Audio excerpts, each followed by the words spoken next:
छीन टपाक डम डम। हेलो कोडर्स, कैसे हैं आप लोग। वेलकम टू कोड विद एजी। सो आज हम लोग फिर से मिले एक मीडियम टैग के क्वेश्चन पे।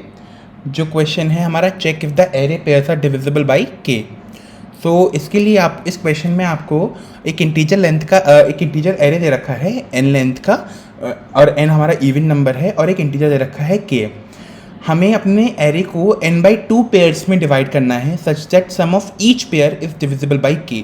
लाइक हमें अपने एरे में दो दो के पेयर्स बनाने हैं और अपने एरे को n/2 उसमें डिवाइड करना है। लाइक n/2 एरेज हमारे डिफरेंट डिफरेंट बन जाएं और हर पेयर जो हो वो k से डिविजिबल हो, उसका सम k से डिविजिबल हो, है ना।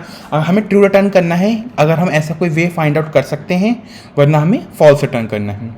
तो जैसे हमारा पहला ही क्वेश्चन है कि ये हमें एक एरे दे रखा है। एरे क्या है हमारा, 1 2 3 4 4 5 10 6 7 8 और 9, है ना। तो और के हमारा क्या दे रखा है हमें, 5। तो अब हमें क्या करना है, हमें इनमें पेयर्स बनाने हैं। तो एक पेयर क्या हो गया हमारा 1,9, है ना। दूसरा होगा 2,8 2,8। ऐसे करके हमारे काफ़ी सारे पेयर्स हमारे बन जाएंगे, 3,7 4,6 और 5,10। ऐसे हमारे सारे नंबर्स पेयर्स किसी ना किसी पेयर में आ जाएंगे और हमारा एरे डिवाइड हो जाएगा 2 पेयर्स में। तो यही क्वेश्चन है। और हर पेयर का सम 1,9 ये हमारा 10 है, 10 हमारा 5 से डिविजिबल है। 2,8 वो हमारा 10 है, 5 से डिविजिबल है। 5,10 15 5 हमारा 5 से डिविजिबल है। तो हर पेयर हमारा 5 से डिविजिबल भी होगा, तो हमें ट्रू रिटर्न कर देना है। वैसे ही अगर हम अगला क्वेश्चन चेक करें तो इस क्वेश्चन में भी हमारे सेम ऐसे पेयर्स बनेंगे, 1,6 2,5 3,4। सबका सम 7 होगा और 7 से डिविजिबल तो होता ही है ना। ऐसे ही अगर हम याला चेक करेंगे तो इसमें अगर हम कुछ भी फाइंड आउट कर लें, जैसे 1,6 1,5, कुछ भी नंबर, कोई भी हम नंबर कॉम्बिनेशन बना लें, वो सारे नंबर्स हमारे सारे पेयर्स हमारे फॉर्म नहीं हो पाएंगे, हम सारे पेयर्स फॉर्म नहीं कर सकते, है ना। इस वजह से हमारा जो आंसर आएगा वो 10 से डिविजिबल नहीं होगा, है ना। तो अगर आप इस क्वेश्चन की अप्रोच चेक करें, जैसे सपोज मैं ले लूँ, मैं ये 1 2 3 4 5 6 ले लूँ, है ना। मेरा दूसरा वाला क्वेश्चन चेक कर लूँ, 1 2 3 4 5 और 6, है ना। और के क्या था हमारा, के था हमारा 7, है ना। तो अब क्या है इसमें, अगर मैं चेक करूं हमारा पेयर कैसे बना था, 1 और 6। अब मैं चेक कर सकता हूं यहाँ पे अगर मैं के पास, यहाँ पे मेरा पहला है 1, है ना। 1 के पास जो नियरेस्ट ऐसा नंबर है जो 7 से पूरी तरह से डिवाइड हो, 1 के पास ऐसा कोई नंबर है जो 7 से पूरी तरह से डिवाइड हो, हाँ 0 7 से पूरी तरह डिवाइड होता है ना। और 1 के पास सबसे पास वही है ना, क्योंकि उसके बाद 7 ही अगला नंबर है। तो 1 और 7 में 6 का डिफरेंस है, और 0 और 1 में 1 का डिफरेंस है, तो हमारे पास 1 बचा, है ना। तो 0 और 1 में यहाँ पे 1 का डिफरेंस है ना। 0 एक ऐसा नंबर है जो 7 से सबसे पास डिविजिबल है। और अगर हम 6 का चेक करें, तो 6 क्या है, 6 भी हमारा 7 से पूरी तरह से, 6 के पास 7 का ऐसा कौन सा नंबर है, 6 के पास ऐसा कौन सा नंबर है जो 7 से पूरी तरह से डिवाइड होता है, वो है 7 खुद, है ना। 7 ही एक ऐसा नंबर है जो 7 से पूरी तरह डिवाइड होता है और 6 से सबसे ज़्यादा पास भी है, उसकी डिस्टेंस भी 1 है ना। तो हमें ऐसे नंबर फाइंड करने हैं, ऐसे पेयर्स फाइंड करने हैं जिसके पास जो भी हमारा k का नियरेस्ट डिविजिबल हो, उन दोनों का डिफरेंस सेम हो। जैसे अगर हम 2 और 5 एक पेयर बनाएगा, 2 और 5, तो 2 किस 7 के डिविजिबल के सबसे पास है, 0 के पास है। और इन दोनों में डिफरेंस क्या है, 2 का। और 5 कौन से 7 के डिविजिबल के सबसे पास है, 7 के ही पास है।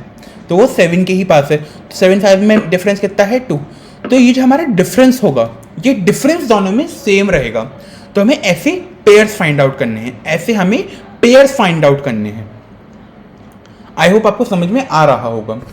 तो बेसिकली हमें क्या करना है, बेसिकली हमें क्या करना है, यहाँ पे अब मैं अगर पेयर बना रहा हूँ, लेट सपोज अब मैं एक नंबर लाइन बना दिया मैंने, यहाँ पे नंबर लाइन है ना, यहाँ पे ये 0 है ना, ये 1 है और ये 6 है, ये 1 है और ये 6 है। 0 से 1 और 0 से 6, 0 से 1 और 0 से 6, इन दोनों को ऐड करेंगे तो हमारा आएगा 7, हमारा आएगा 7 है ना। तो इसमें हमारा क्या फॉर्मेट हुआ, इससे हमें क्या पता चला, इससे हमें पता चला कि अगर हम नंबर्स का मॉड निकालें, अगर हम नंबर्स का मॉड निकालें, हम नंबर्स का मॉड निकालें और वो जो नंबर आएगा है ना, उसको हम स्टोर कराएं, उन नंबर्स का जो हमारा एडिशन होगा, हम नंबर्स का मॉड निकालें और हमारे नंबर्स का जो एडिशन होगा वो अगर हमारा k के बराबर है, वो अगर हमारा k के बराबर है, तो मतलब वो दो नंबर पेयर्स हैं हमारे, वो दो नंबर हमारे पेयर्स हैं, है ना। तो ये बात तो आपको समझ में आ गई कि हमें यहाँ पे मॉड निकालना है, हमें यहाँ पे मॉड निकालना है। तो बेसिकली मैं आपको आपकी अप्रोच बताता हूँ कि हम अप्रोच कैसे फॉलो कर सकते हैं। जैसे लेट सपोज मैंने एक वेक्टर बना लिया यहाँ पे, है ना। मैं पहला क्वेश्चन ले लेता हूँ, 1 2 3 4 5 10 6 7 8 9, है ना। मैंने यहाँ पे एक के साइज़ का एरे बनाया, के साइज़ का एरे बनाया, मतलब 5 साइज़ का एरे बनाया, 1 2 3 4 5, ठीक है ना। और मेरा एरे क्या है, 1 2 3 4 5 10 6 7 8 और 9। अब हम इन सब का, हम हर डिजिट का के से मॉड करेंगे, के से मॉड करेंगे। तो अगर हम 1 का मॉड करेंगे, 1 का मॉड करेंगे, तो 1 का मॉड हमने किया तो यहाँ पे 1 आया, तो हम 1 प्लेस पे हम यहाँ पे इंक्रीमेंट कर देंगे, यहाँ पे 1 आ जाएगा। अब हम 2 का इंक्रीमेंट करेंगे, 2 का इंक्रीमेंट करेंगे, 2 का मॉड लेंगे, 2 का अगर हम 5 से मॉड लेंगे आएंगे 2, तो हम 2 सेकंड इंडेक्स पे ऐड करेंगे। 3 का मॉड करेंगे, 3 में आएगा 3, तो हम थर्ड इंडेक्स पे हम इंक्रीमेंट करेंगे। 4 पे आएगा 4 पे हम करेंगे। 5 पे 0, हम 0th इंडेक्स पे इंक्रीमेंट करेंगे। 10 पे 0, तो 1 हटा 2 आ गया, है ना। 6 पे 1 है, यहाँ पे हमारा 2 आ गया। 7 पे 1, 7 पे भी हमारा 1 है, 7 पे भी हमारा 1 है ना। 7 पे हमारा 2 आएगा मॉड, तो 2। 8 पे हमारा 2 और 9 पे हमारा 8 पे 3 और 9 पे 4।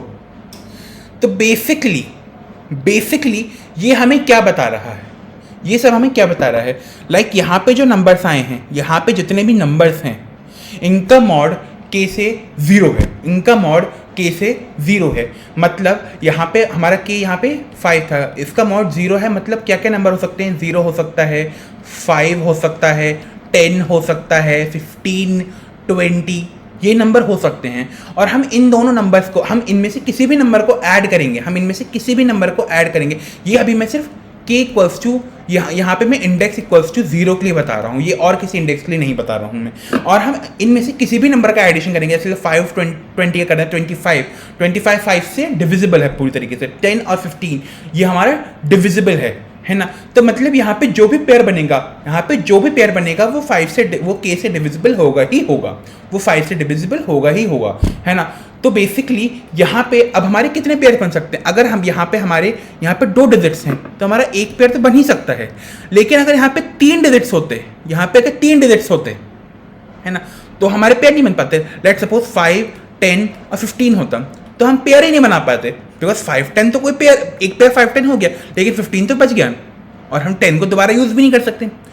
तो सबसे पहली कंडीशन, हम पहले क्या करेंगे, हम सबका मॉड निकालेंगे और मॉड इसमें अपना फ्रीक्वेंसी इंडेक्स में स्टोर करा दिया। अब हम चेक करेंगे कि 0th इंडेक्स पे, क्या 0th इंडेक्स पे कोई ऑड डिजिट तो नहीं है। ऑड का मतलब क्या, अगर यहाँ पे 5 होता, 5 0 5 10 15, तो हमारे पेयर कैसे बनते, 0 5 5 20 15 20 बन गए, 2 पेयर्स बन गए। लेकिन एक नंबर अभी भी हमारा रह जाता, जो हमारा और किसी के संग नहीं होता, बिकॉज 10 का मॉड तो और कुछ हो ही नहीं सकता था। 10 में अब आप कुछ भी जोड़ो इन नंबर्स के अलावा, वो नंबर हमारा के से डिविजिबल नहीं होगा, वो नंबर हमारा के से डिविजिबल नहीं होगा, तो हम नहीं निकाल सकते। तो यहाँ पे हमारा पहले ही फॉल्स रिटर्न हो जाता, हमारा पहले ही फॉल्स रिटर्न हो जाता।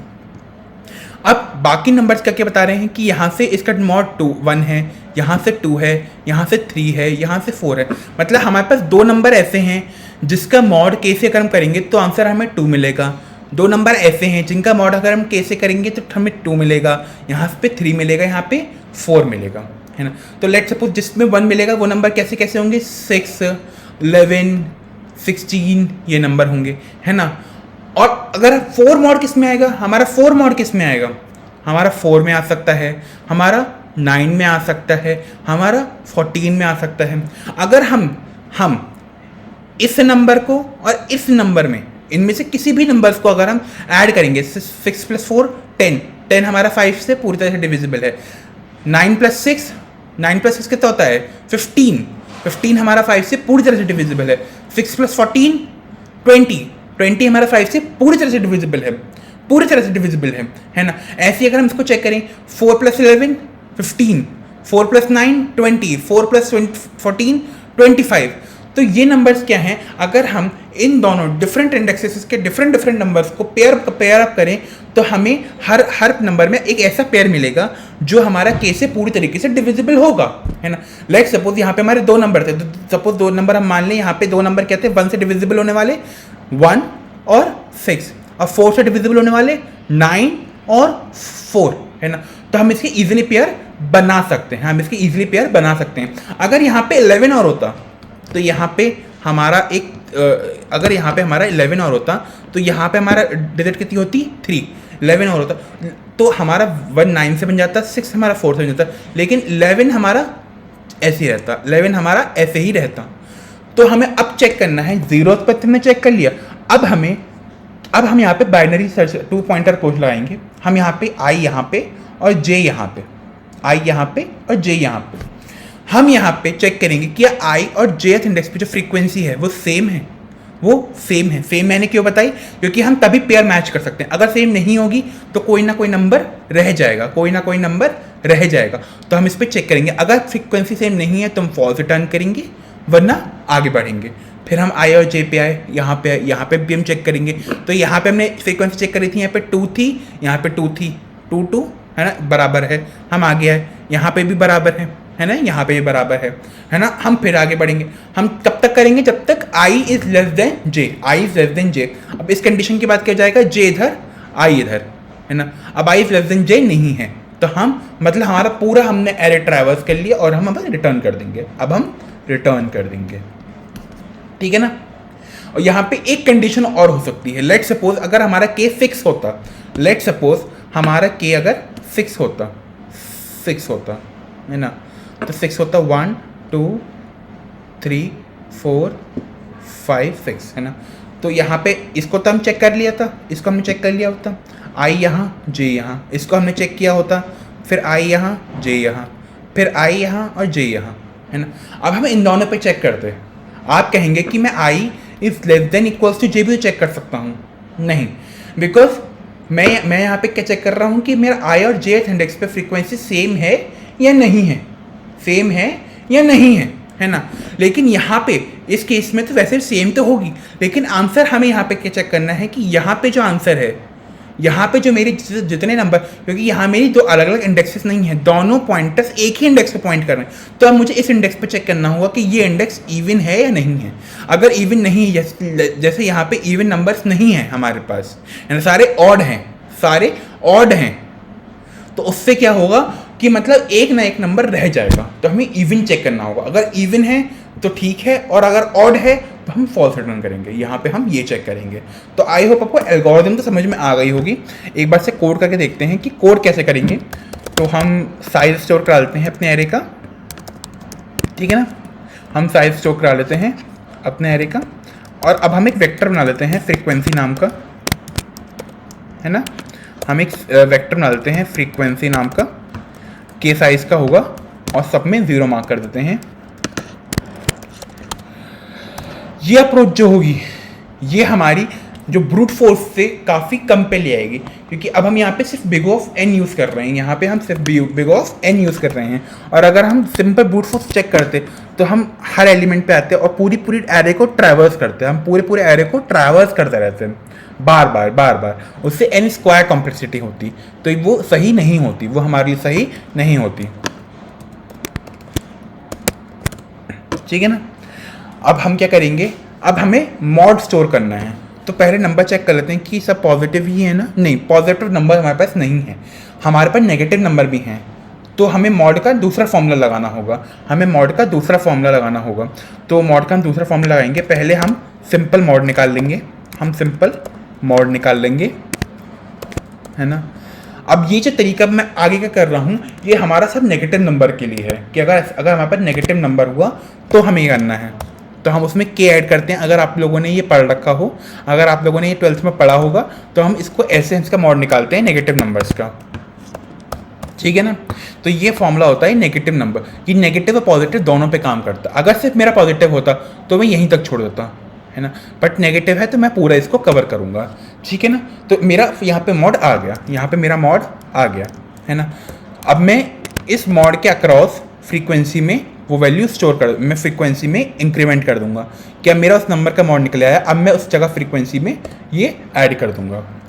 ठीक है ना। अब पहले मैं क्या चेक करूंगा, मैंने 0th इंडेक्स पे फ्रीक्वेंसी चेक करी थी, कि 0th इंडेक्स पे फ्रीक्वेंसी ऑड तो नहीं है। अगर वो ऑड है तो मुझे फॉल्स रिटर्न करना है, और अगर वो ऑड नहीं है तो क्या करना है, तो मुझे दो पॉइंटर्स लेने हैं और लूप चलाना है जब तक हमारा आई जे से कम है, है ना। जब तक मेरा आई जे से कम है, मुझे चेक करना है कि मेरा फ्रीक्वेंसी जो है वो दोनों इंडेक्सेस पे सेम है या नहीं है। अगर सेम है तो कुछ बात नहीं है, और अगर सेम नहीं है, मतलब एक ना एक नंबर छूटेगा पेयर बनने से, तो हम फॉल्स रिटर्न कर देंगे, है ना। और लूप को अपना आगे बढ़ाएंगे, आई को प्लस प्लस और जे को माइनस माइनस। ठीक है ना। आई को इंक्रीमेंट करेंगे और जे को डिक्रीमेंट करेंगे। अब यहाँ पे हमारा एक केस क्या बन सकता है कि हमारा आई और जे अभी बराबर हैं, लेस देन नहीं, बराबर हैं, है ना। तो अभी हम क्या चेक करेंगे कि उस इंडेक्स पे फ्रीक्वेंसी हमारी ऑड तो नहीं है। अगर फ्रीक्वेंसी हमारी ऑड है तो फिर हमें करना है, अगर फ्रीक्वेंसी हमारी ऑड है तो हमें फॉल्स रिटर्न कर देना है, यहाँ पे फॉल्स रिटर्न कर देना है, वरना हमें ट्रू ही रिटर्न करना है, ना। मतलब अब हमारे सारे केसेस पास हो गए, ऐसा कोई केस नहीं बचा है, मतलब सब नंबर कोई ना कोई पेयर बन जाएंगे, तो हम फाइनली ट्रू रिटर्न कर देंगे। तो एक बार से रन करके देखते हैं कि ये रन सही से हो रहा है नहीं।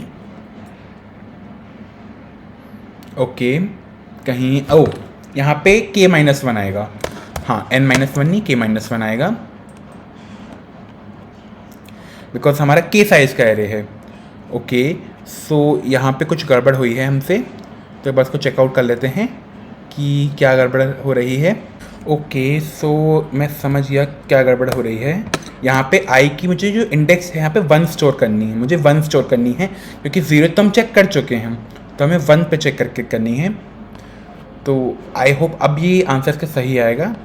ठीक है, परफेक्टली रन कर रहा है। आप इसे सबमिट करके भी देख सकते हैं, सबमिट भी ठीक से हो जाएगा ये बिल्कुल। हाँ, तो ये बिल्कुल ठीक से सबमिट हो गया। तो आई होप आपको समझ में आया होगा कि मैंने किस अप्रोच को फॉलो किया है यहाँ पे, और इसकी अगर टाइम कॉम्प्लेक्सिटी भी आप एनालाइज करें तो बिग O ऑफ n होगी, है ना। ब्रूट फोर्स अप्रोच इसकी बिग O ऑफ n² थी, हम उससे काफ़ी कम इसे हमने कर लिया। आप इसे और कम अप्रोच में भी ट्राई कर सकते हैं, है ना। और बिग O ऑफ k हमारी स्पेस कॉम्प्लेक्सिटी होगी। तो आई होप आपको समझ में आया हो। अगर कुछ समझ में नहीं आया हो तो आप मुझे कमेंट भी कर सकते हैं, और अगर आपको मेरा सॉल्यूशन पसंद आया हो तो लाइक, सब्सक्राइब एंड शेयर करें। मैं ऐसे ही वीडियोस आपके लिए अपलोड करता रहूँगा। प्लीज़ लाइक करके मेरा हौसला बढ़ाएं। Thank you.